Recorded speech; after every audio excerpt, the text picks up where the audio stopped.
إخواني أخواتي، مساء الخير ومرحبا بالجميع. اليوم ردي على الأخ المحترم الجمعوي اللي استضفاته سميرة الداودي. الفرقة الوطنية كتستدعي ولد الجابونية مزيان باش نعرفوا حقيقة الأوديوات المسربة. تحية كبيرة للجمعيات وكذلك الأجهزة الأمنية اللي خدات الأمور بجدية، لأنه هادشي خطير وكيمس بالمملكة المغربية الشريفة. الأخ الجمعوي لك كل الاحترام، كلامك في الصميم ومعقول، وحنا معاك وحنا معاك. مني هاد الاوديوات تسربوا من عند البعض لدرجه الخطوره ديالهم، كان خاصهم يتوجهوا بهم من عند السلطات الامنيه باش تحد ما يمشي لا هك ولا هك وتبقى الامور سريه. الاخ المحترم، شكون اللي شهر هاد الناس؟ شكون اللي عطاهم قيمه؟ قلتي باللي هاد الاوديوات كيمسوا شرف البلاد، فعلا احنا معاك، كيمس شرف البلاد. وانتي يا الداودي نسيتي شكون اللي كنتي كتستضفي في ذاك البرنامج ديالك؟ كنتي كتستضفي كل من هو مثلي، وكنتي كتستضفي بنات الليل. هاد البنات الله يكون معاهم ويدير لهم تاويل ديال الخير وكل الظروف ديالها. انتي يا الداودي جبتيهم بلاطو، وكل وحده وقصتها، وكل قصه كتنسيك في القصه اللي قبل منها، والم كبير. انتي ما شوهتيناش وما شوهتيش المغربيات وما شوهتيش البلاد. بنات الليل موجودين في دول العالم، والمثليين موجودين في دول العالم، لكن احنا كمغاربه السترة لاننا بلد اسلامي ما كنبغيوش الشهره والفضيحه. انت فضحتيهم وشوهتيهم وخليتي اللي ما شرا يتنزه، وخليتي عدد كبير ديال خوانات البلاد واعداء الوطن والانفصاليين كيتكلموا علينا، تيقول لنا ها انتم شنو كتسواو يا المغاربه، ها القيمه ديالكم يا المغربيات. انت شوهتينا قبل، ساهمتي في الشوهه لانك عطيتي قيمه لهاد الناس وخليتيهم يطغاو في مواقع التواصل الاجتماعي لا حاسب ولا رقيب، وكل واحد لابس لينا 20 كيلو ديال الذهب. اخي الكريم، ما نضرقوش الشمس بالغربال، ونجيو دابا نقولوا هادوك اللي صربوا الاوديوات خاصهم يتحاسبوا وخاصهم. لان هادشي كان خاصو يدار من قبل، هادشي كان خاصو يتوضع ليه حد من قبل. والجابوني عليه عده شكايات، فسد اخلاق البلاد، وما نساوش العهر والشعوذه. على انت اخي الكريم ما شفتيش هاد العهر والشعوذه اللي كاينه في مواقع التواصل الاجتماعي؟ شو سمعه المغرب؟ عدد كبير ديال الشبان تاثروا بهاد النماذج. مني واحد لابس ليا مقازه ديال الذهب، من اين لك هذا؟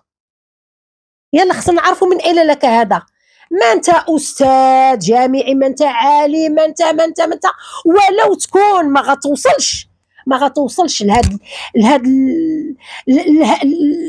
لهاد الكم الهائل ديال الذهب وديال الفلوس في الابلاك، وكتخرجوا كتشهروا ريوسكم، كتخرجوا تقولوا عدنا، وعاد زيد هذيك اللي خرجت قالت لك تتخسر مليون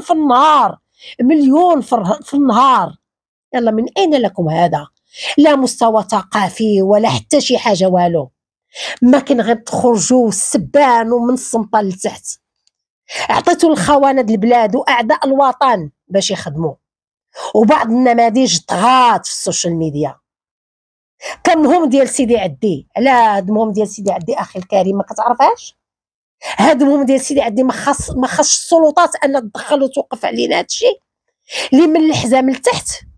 السيد الجمعاوي، راه كاين شي حوايج خطيرين بزاف، وخاص الجمعيات تحرك، خاص السلطات تحرك. ولد هاد السيده اللي من سيدي عري راه خرج لينا هادي اسبوع، قال لك اسيدي طلع بنت الجبل في عمرها 12 عام وشراها بحك ديال دانون، وعلى المباشر. واش هاد البرهوش هذا ما كانش خاصو يتجمع ليه رجليه؟ واش هادشي ما كانش خاصو يتوقف من جهه السلطات ويتحرك واعترف انه لعب فيها كما ينبغي وعلى المباشر؟ على المباشر. هادشي ما شفتيش اخي الجمعاوي؟ هادشي ما شفتيش انه باش يشهر واحد الطفله في عمرها 12 عام قال لك طلع على الجبل ودار ليها ودار ليها ودار ليها؟ راه عيب هادشي اللي كنسمعو، راه عيب هادشي اللي كنشوفو. الشعواده الشعواده الشعواده ما كيطلع لينا حتى كيدير واحد 30 كيلو ديال الدم عاد كيخرج لمواقع التواصل الاجتماعي. خاص السلطات الامنيه تتحرك، خاص السلطات الامنيه تتحرك. راه مواقع التواصل الاجتماعي كتحصد، ولكن خاص السلطات الامنيه تغربل. ويجب محاسبه كل من كيصنع لنا محتوى معفن. وحتى دابا ما كنتهموش حنايا ولد الجابونيه، ما كنتهموش، والمتهم بريء حتى تثبت الادانه ديالو. عاد نقولوا راه كان دابا لا، دابا حنا غير كنقولوا. والسلطات هي اللي غادي تحكم، السلطات هي اللي غتعطينا الحقيقه فقط لا غير. ولكن اخي الكريم، كاين بزاف ديال القنوات اللي خاصهم يتحاسبوا، لانه فعلا كاينه الشوهه وفضيحه في مواقع التواصل الاجتماعي. اما انت يا سميره الداودي فانت جبتي لنا المثليين وجبتي لنا وجبتي وبكل افتخار كتكلمي، وانت بحريه كتكلمي معاهم وما كيعاودوا لنا قصه حياتهم. حتى هذه راها شوهه، حتى هذه راها فضيحه، حتى هذه راها شوهه وراها فضيحه، وكنتمناو هذا الشيء يوقف.